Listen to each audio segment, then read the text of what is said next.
Pumunta ang nanay ni Juan sa school para kausapin siya ng teacher nito. Sinabi ng teacher na si Juan ay palaging bagsak at pinakabobo na estudyante na nahawakan niya mula nung maging teacher siya. Nasaktan ang nanay ni Juan sa sinabi ng teacher kaya agad nito inalis si Juan sa school at hindi na bumalik kailanman.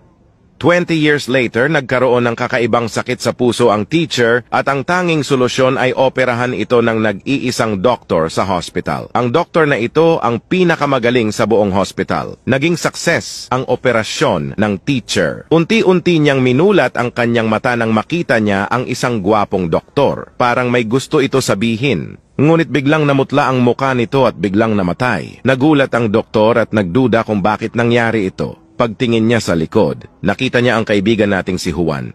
Isang janitor sa hospital at tinanggal ang saksakan ng oxygen para lang i-charge ang cellphone niya. Anong akala mo? Naging doktor si Juan?